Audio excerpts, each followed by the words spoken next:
Perlas del libro de Éxodo.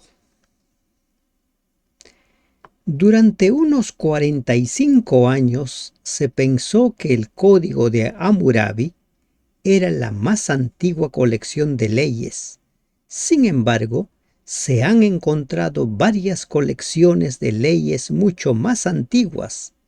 Por ejemplo, de Nippur procede el Código de Lipitishtar, publicado en 1948.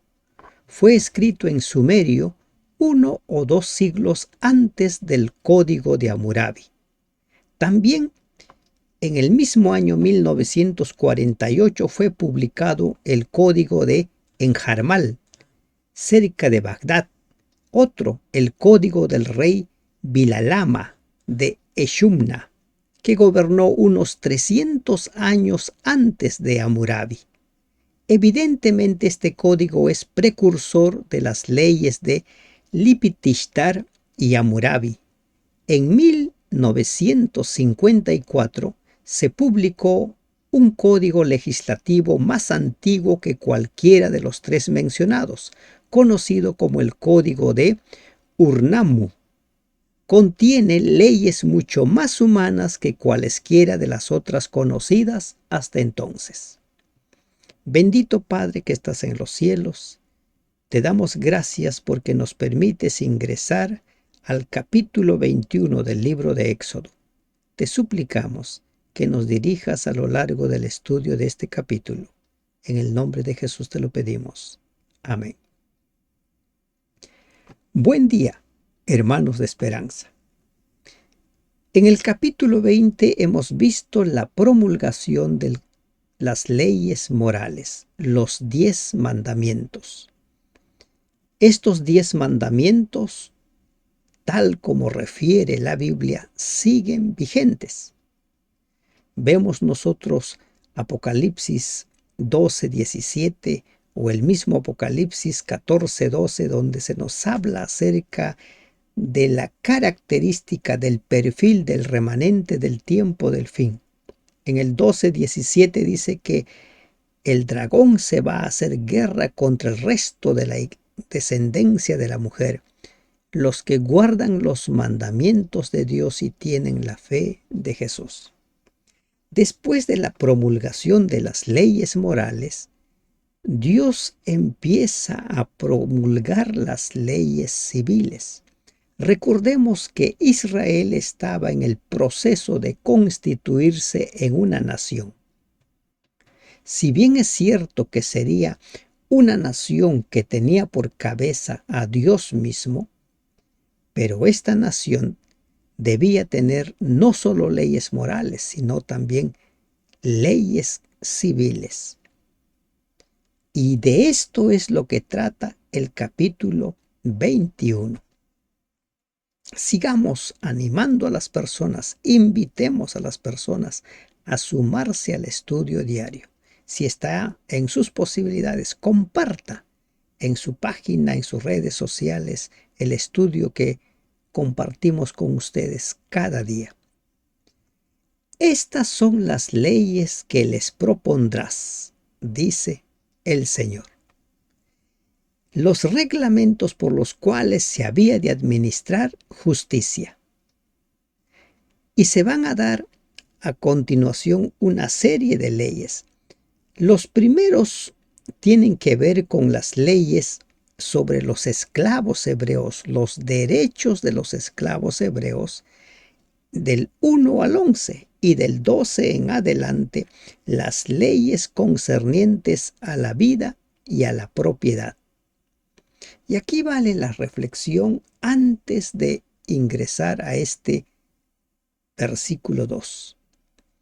Israel había salido de Egipto.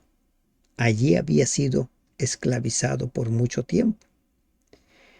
Cuando ingresara a Canaán, allí en Canaán, cada tribu recibiría una propiedad, una parte del territorio. De esa tribu, las familias recibirían su propiedad.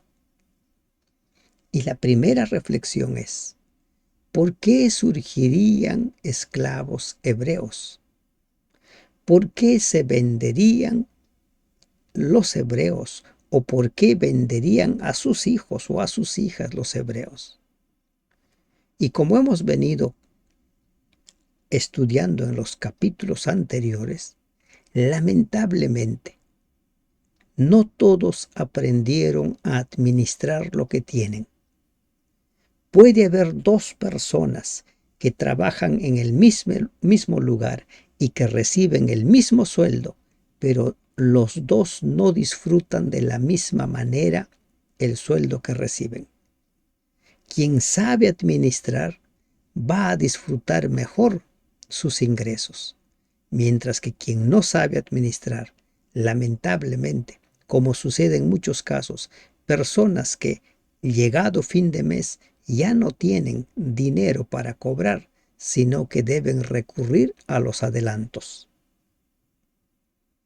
¿Por qué surgirían esclavos hebreos si todos recibirían sus propiedades, sus bienes? Y todos salieron de Egipto con mucha riqueza. Recuerden que Dios les mandó a ellos que pidan riquezas a los egipcios y los egipcios les dieron riquezas. Una primera reflexión. Si comprares siervo hebreo, 6 años servirá, mas el séptimo saldrá libre de balde. Y estos siervos hebreos generalmente eran porque habían caído en pobreza y como ya no podían sostenerse, ellos mismos se vendían. Por haber caído en desgracia, por haberse arruinado. Algunos, también es cierto, que no caen en desgracia porque no saben administrar, sino también hay otras circunstancias. Y por eso Dios va preveyendo leyes justas. Esa persona no sería esclava de por vida. 6 años serviría, 6 años como esclavo, mas el séptimo sería libre. Si entró solo, solo saldrá. Si tenía mujer, saldrá él y su mujer con él. Y aquí encontramos otra perla. No le sacarían provecho a su desgracia. Hay personas que buscan sacarle provecho a su desgracia a costa de. Vamos viendo nosotros, a veces cuando hay un accidente y quieren hacer un arreglo, la parte agraviada quiere sacarle provecho a ese accidente. Y Dios va preveyendo que todo sea lo más justo posible y las leyes se van dando de esta manera. Si su amo le hubiere dado mujer y ella le diere hijos o hijas, la mujer y sus hijos serán de su amo y él saldrá solo. La esposa lo había dado el amo. Y producto de esa relación nacieron los hijos. Y Dios dice que esos hijos seguirían perteneciendo al amo. Recuerden, 6 años de servidumbre. 6. No había hebreos que fueran esclavizados de por vida. No lo había. Pero si al convertirse en esclavo el hombre era soltero o viudo y su amo le daba una esclava como esposa, por hacer esto el amo no perdía la esclava que era su propiedad. ¿Por qué llegar a ese punto de convertirse en esclavos?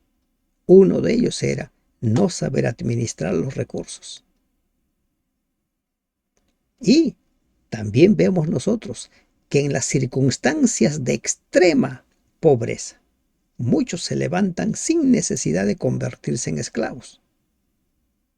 Aquí en el Perú, en los años 90, vivimos una situación difícil, una inflación terrible. Mucha gente se fue del país y muchos nos quedamos. y no por eso nos convertimos en esclavos, nos vendimos. ¿Se van dando cuenta?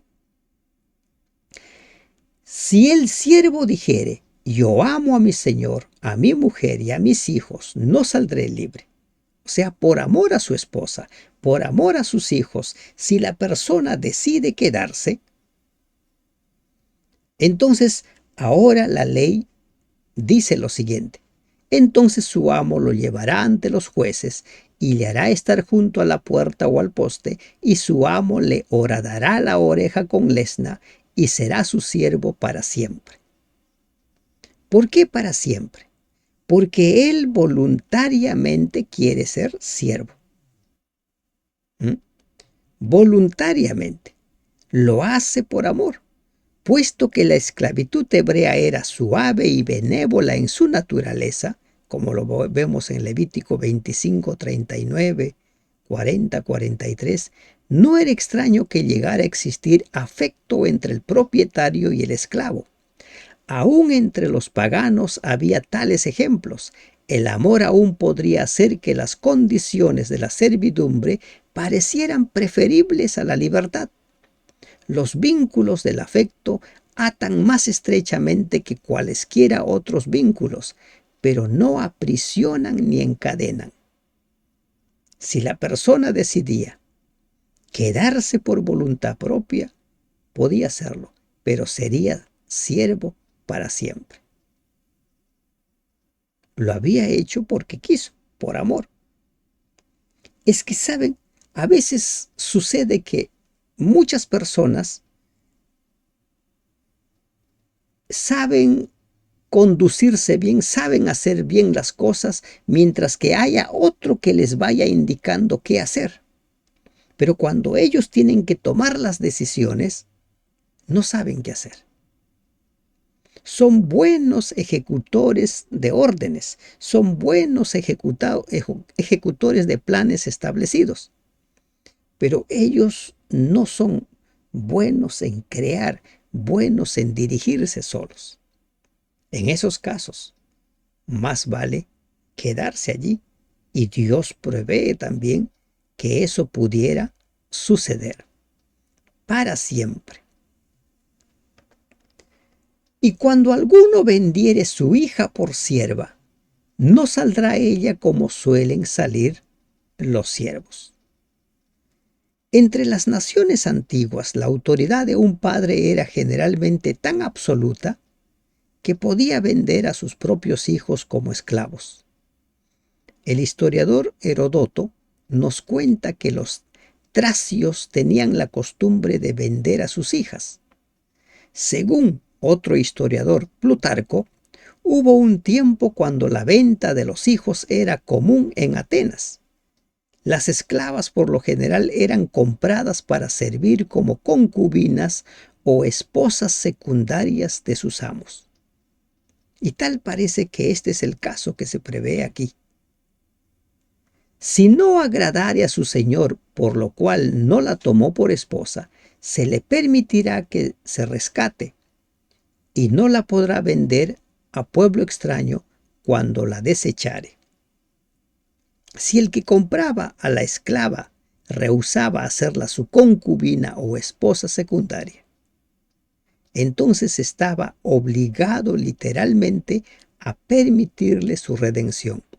Debía buscar a alguien que se la comprara, desligándose así de la obligación del casamiento. Pero no podría venderlo a un extraño. Tanto el primer comprador como el que la redimió debían ser hebreos y no extranjeros. Jamás ningún hebreo debía casarse con una extranjera o viceversa, Deuteronomio 7:1-3, y al prometer a la muchacha que la convertiría en su esposa secundaria o al no cumplir la promesa, su primer comprador la trató con engaño, Biblia de Jerusalén, es decir, violó la promesa. Mas si la hubiere desposado con su hijo, hará con ella según la costumbre de las hijas. Originalmente el amo podría haber conseguido la esclava con ese propósito, o no agradándole para sí mismo, podría haberle dado a su hijo. En cualquiera de estos casos, había de ser tratada como una hija de la familia, ya no como una sierva. Si tomare para él otra mujer, no disminuirá su alimento, ni su vestido, ni el deber conyugal. No disminuirá. ¿Mm? ¿Qué está haciendo? Se está protegiendo, ¿no?, el bienestar de la mujer. Si además de tomar a esas esclavas como esposa secundaria para sí mismo, el amo después tomaba otra esposa legítima, a la primera no le debían ser negados el sostén de esposa secundaria y el derecho conyugal. Alguno puede estar preguntándose, pero ¿por qué Dios permitía la esclavitud? No es que Dios permitía la esclavitud, era una costumbre arraigada. Como en nuestros tiempos hay muchas costumbres arraigadas, y en medio de esas costumbres Dios establece leyes humanitarias. Dios no dice a las personas que vendan a sus hijas, ¿verdad? No lo dice. Pero lamentablemente había situaciones en las cuales se daban. Y ante esta realidad, Dios establece principios. Y miren, Dios está dando leyes que se pondrían en práctica después de más de 40 años en adelante, cuando estuvieran en las tierras. Ahora estaban camino a Canaán. Durante esos 40 años de peregrinaje, Dios los alimentó. ¿Se dan cuenta? Dios los alimentó, Dios cuidó de ellos. Recién allí se daría. Las personas ya sabían de antemano qué leyes había que los protegían, y también ellos sabían qué condiciones podrían darse. Entonces, no es que Dios quisiera que existieran personas que tuvieran la segunda esposa, la concubina. Lamentablemente eran costumbres que se habían arraigado. ¿Y qué estamos? Como mencionamos, cuando Israel sale de Egipto, es como un niño que acaba de nacer y que va a empezar a dar sus primeros pasos.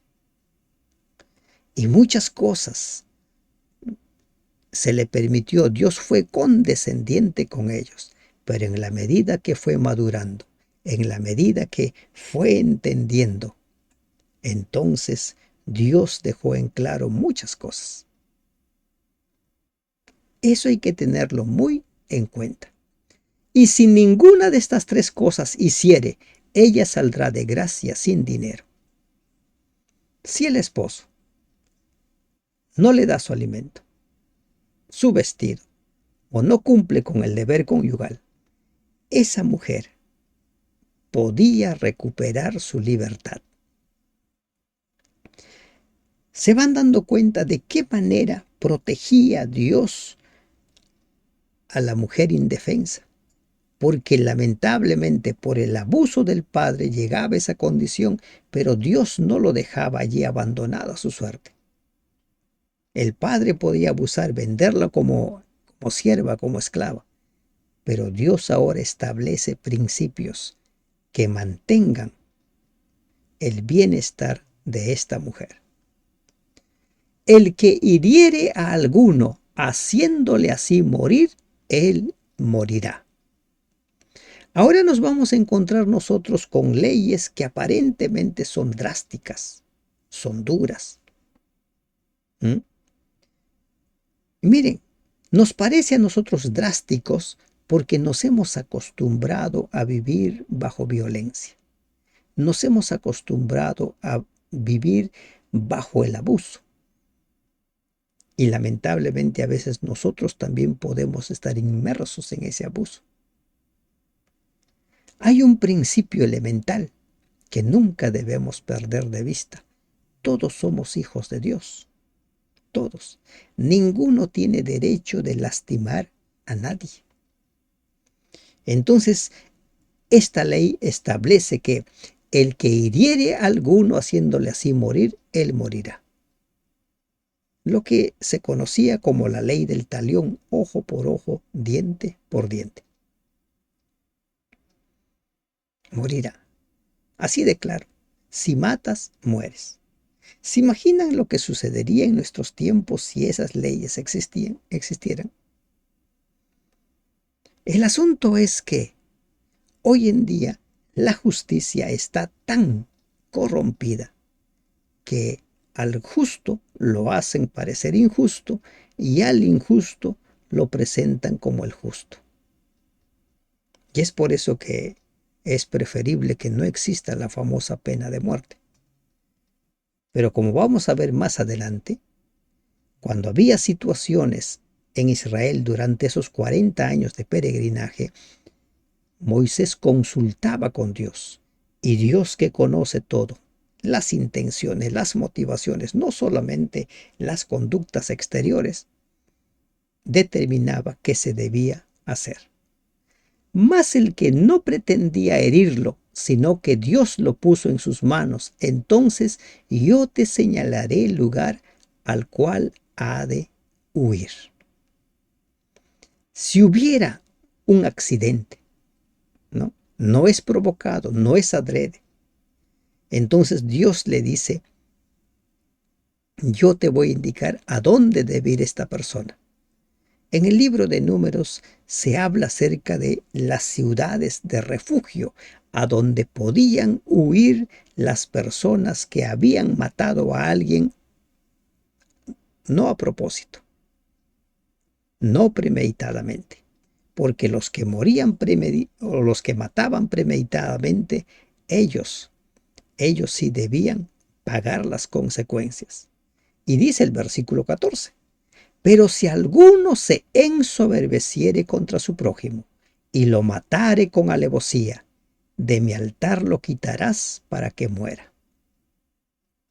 El que deliberadamente e intencionalmente quitaba la vida humana había de ser tomado aún en el altar, si se refugiaba allí, y debía ser castigado inmediatamente. Y esto lo encontramos, por ejemplo, en Primera de Reyes 2, 28, 34. Existía la costumbre de algunos culpables de ir y aferrarse al altar. Y Dios dice, lo quitarás de mi altar para que muera. ¿Por qué? Porque lo hizo premeditadamente, con alevosía. Planificó dar esa muerte. ¿Nos asusta estas leyes o nos da seguridad?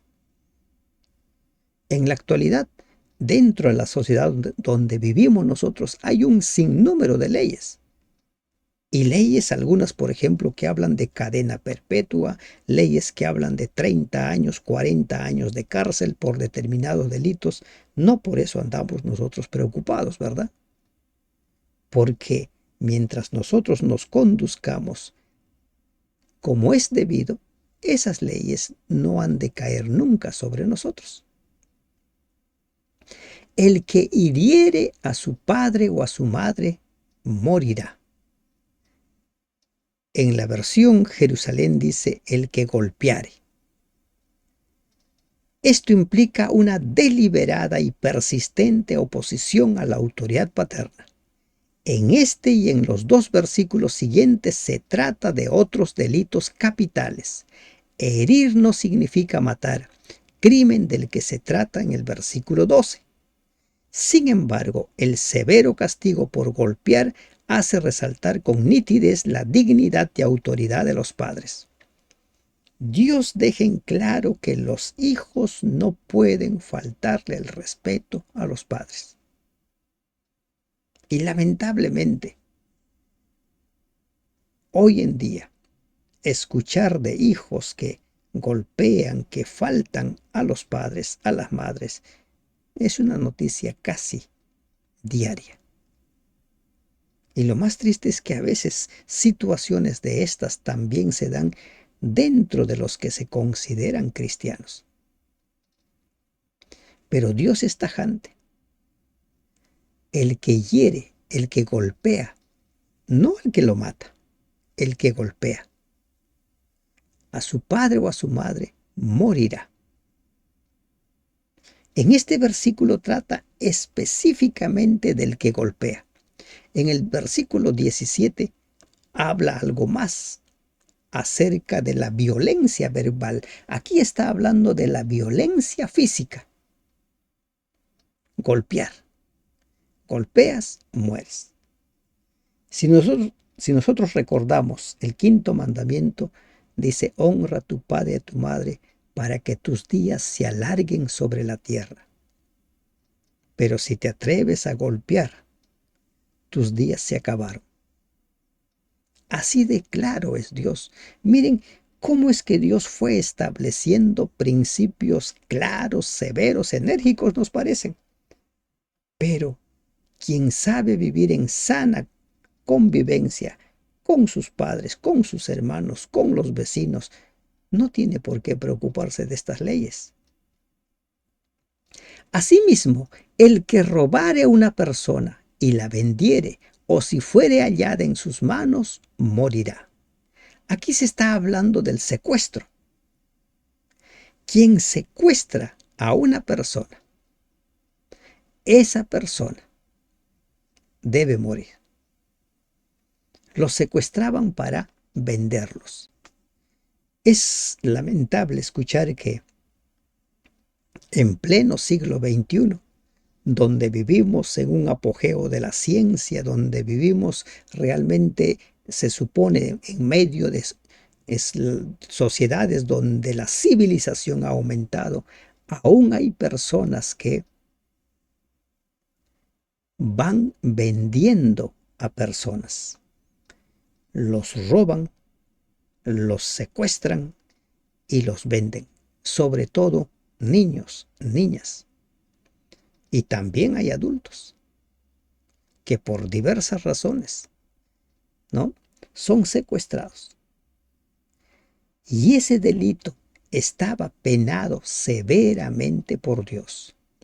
Quien secuestraba a su prójimo moría.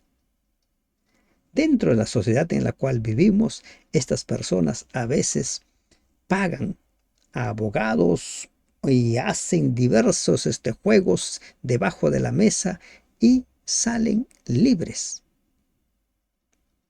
Hace unos meses atrás surgió un escándalo internacional, ¿verdad?, sobre la trata de personas, cómo es que muchas niñas eran prostituidas y gente de mucho dinero estaba envuelto en este ilícito negocio.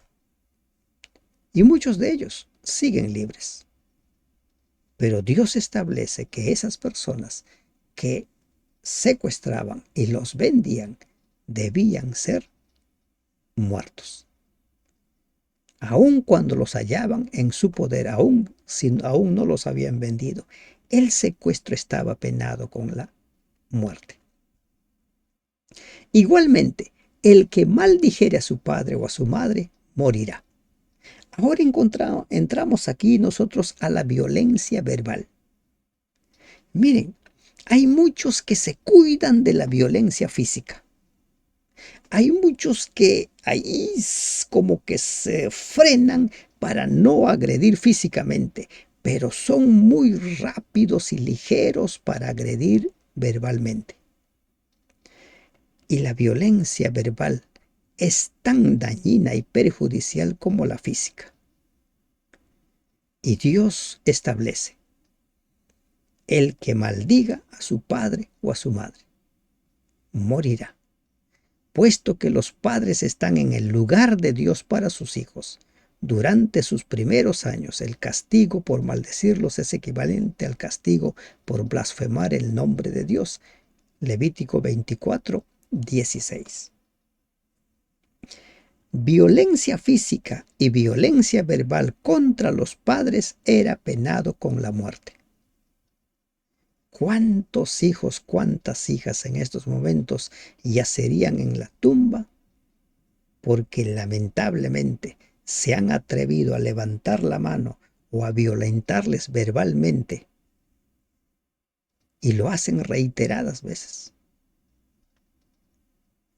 Dios estaba dejando en claro cómo debía funcionar esta sociedad. Como mencionamos en la introducción, muchos dicen que estas leyes fueron copiadas porque hay otras leyes que eran mucho más antiguas. Miren, las leyes morales son únicas.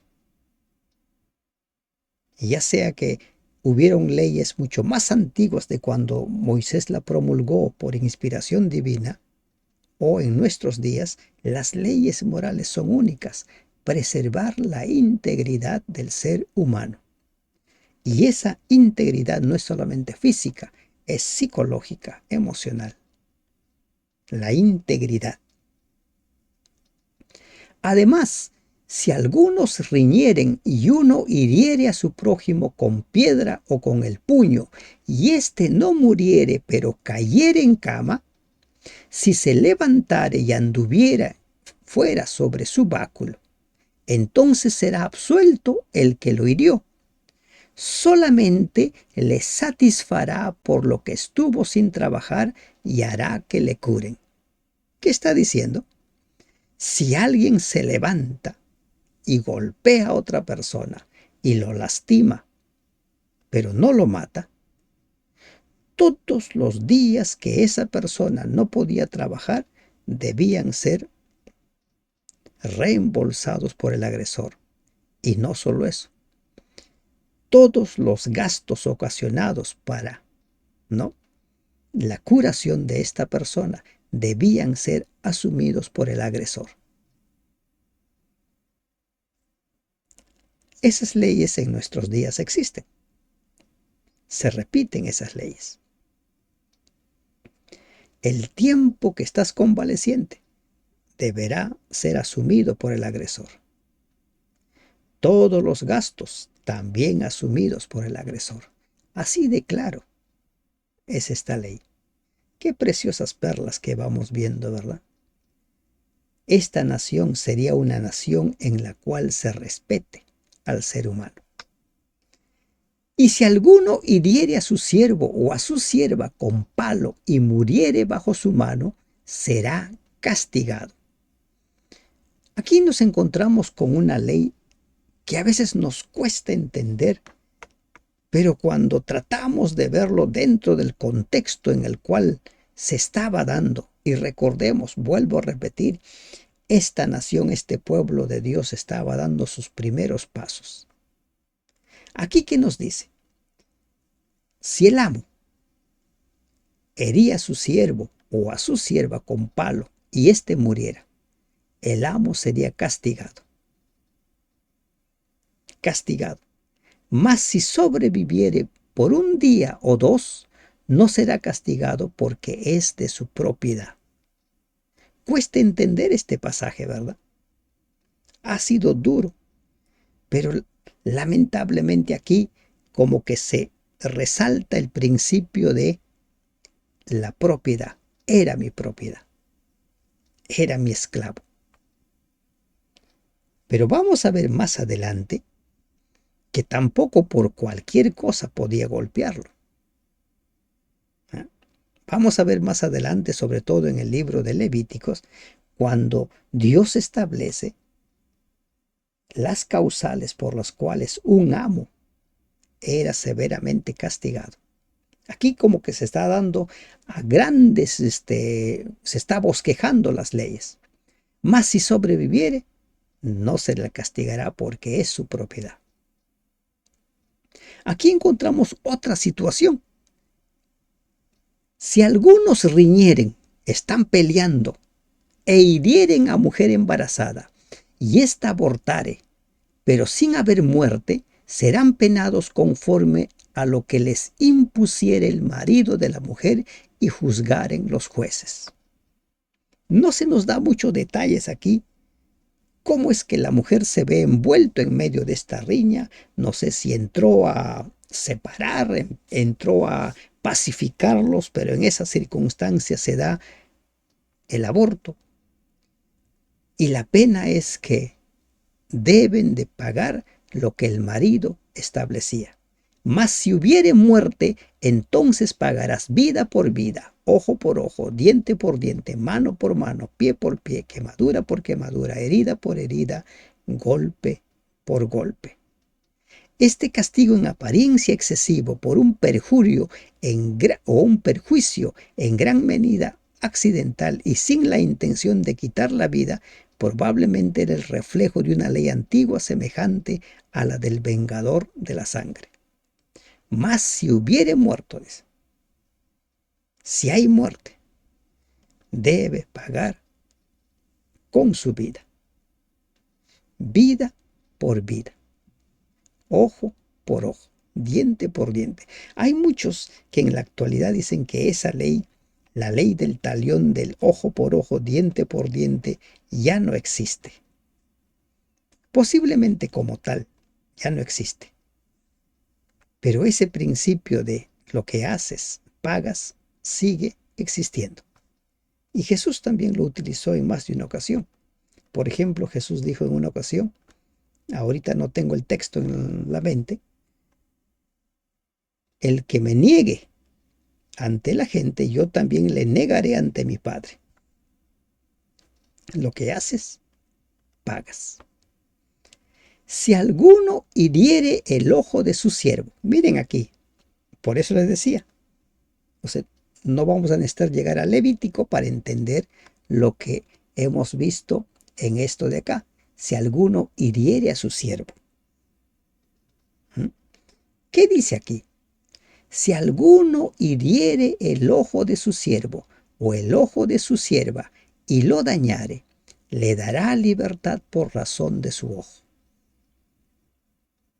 Libertad. Esa persona salía libre. Y el siguiente versículo, y si hiciere saltar un diente de su siervo o un diente de su sierva, por su diente le dejará ir libre. ¿De qué estamos hablando acá? Una violencia física severa. O sea, no era simplemente de que porque era el amo podía castigar como le placía. Si en ese castigo que estaba infligiendo por alguna falta que había hecho el siervo, el esclavo, dañaba su ojo, dañaba su diente, esa persona salía libre. Entonces, este versículo 26 y 27 nos presentan la ley relativa a las agresiones contra los esclavos. El amo no podía hacer con el esclavo lo que le placía. No. Estaba bien establecido que en esas circunstancias ellos podían salir libres. Los golpes comunes dados a un esclavo no implicaban ninguna idea de compensación mayor que la de los dados a un hijo. Sin embargo, un daño permanente infligido a un órgano o la pérdida de un miembro daban al esclavo el derecho de quejarse y de recibir una compensación. ¿Se dan cuenta que, si bien se habla de esclavitud aquí, es un tipo de esclavitud diametralmente diferente a la esclavitud que se practica o que se practicó siglos más tarde? Aquí había muchos límites que Dios establecía. Y recuerden, 6 años podía ser siervo. El séptimo salía libre. Si un buey acorneare a hombre o a mujer, y a causa de ello muriere, el buey será apedreado, y no será comida su carne, mas el dueño del buey será absuelto. ¿Por qué? Porque el dueño no es responsable de lo que sucedió con el buey, pero el versículo siguiente sí incluye al dueño. Pero si el buey fuere acorneador desde tiempo atrás, y a su dueño se le hubiere notificado, y no lo hubiere guardado, y matado a hombre o mujer, y matare a hombre o mujer, el buey será apedreado, y también morirá el dueño. una ley justa.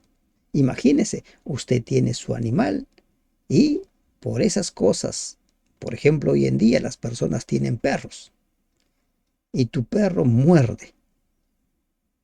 Nunca lo había hecho. Muerde. El animal pagaba las consecuencias. Pero si ya sabías que el animal mordía y ya se te había dicho, entonces, si el animal volvía a dañar a alguien, el dueño pagaba con su vida. ¿Aquí de qué estamos hablando? De responsabilidades y de negligencia. La negligencia se pagaba con la vida. Si ya tenías el antecedente de que tu buey era corneador, debías tomar todas las precauciones necesarias. Si no, sabías claramente de que pagarías con tu vida.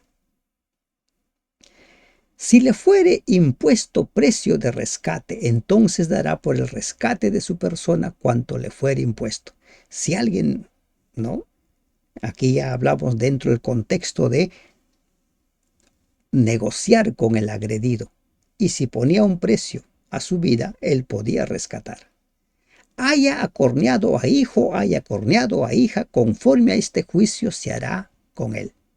O moría, o si la víctima decía, bueno, págame un tanto, el dueño podía pagar. Si el buey acorneare a un siervo o a una sierva, pagará su dueño 30 siclos de plata y el buey será apedreado. Se busca preservar la vida del ser humano. En los tiempos en que vivimos, a veces los animales tienen más derechos que los seres humanos. Pero el principio bíblico es que Dios ha establecido todo el plan de salvación en función del ser humano. Preservar la vida del ser humano. Si alguno abriere un pozo o cavare cisterna y no la cubriere y cayere allí buey o asno, el dueño de la cisterna pagará el daño, resarciendo a su dueño, y lo que fue muerto será suyo. Una vez más nos encontramos con la responsabilidad y la negligencia. Eres responsable de, y la negligencia tenía consecuencias. Si abrías un pozo, pues podríamos decir nosotros, es lo más normal que debías poner allí una tapa o un cerco para evitar que alguien cayera allí o que un animal cayera allí. Si no has hecho nada de eso, pagabas las consecuencias. Y si el buey de alguno hiriere al buey de su prójimo de modo que muriere, entonces venderán al buey vivo y repartirán el dinero de él y también partirán el buey muerto. Pelea de bueyes, ¿no? Pelea. Mas si era notorio que el buey era corneador desde tiempo atrás y su dueño no lo hubiere guardado, pagará buey por buey y el buey muerto será suyo. Ya no era la mitad, todo el precio era para el dueño de la víctima. ¿Qué encontramos en estos últimos versículos? Vuelvo a repetir, el principio de la responsabilidad y la negligencia. No debiéramos nosotros ser negligentes. Si sabemos que algo se puede dar, hay que prever. Y debemos ser en todo momento responsables de lo que nos compete. En esos tiempos se hablaba de animales, hoy en día se habla de todo lo que es tuyo. ¿Qué cosas pueden producir accidentes? Miren, ¿qué cosas pueden lastimar a las personas? Y es bueno que tú veas dentro de ti, en tu casa, en el trabajo, si eres empleador, si eres empleado, hay que ver y buscar siempre que prevenir antes que lamentar, como dice el dicho. En esos tiempos, Dios había establecido tal que la negligencia se podía pagar con la vida misma. Y en este último caso, la negligencia se pagaba con la pérdida del buey. Dios estaba determinando las leyes para una nación que pronto sería constituido. Israel estaba al pie del Sinaí y allí al pie del Sinaí ahora Dios le estaba diciendo de qué manera se organizarían y qué leyes serían las que establezcan la sana convivencia entre los unos y los otros. ¿Cómo nos relacionamos nosotros con nuestro Dios y cómo nos relacionamos con nuestros semejantes? Meditemos en ello. Que Dios te bendiga. Amén.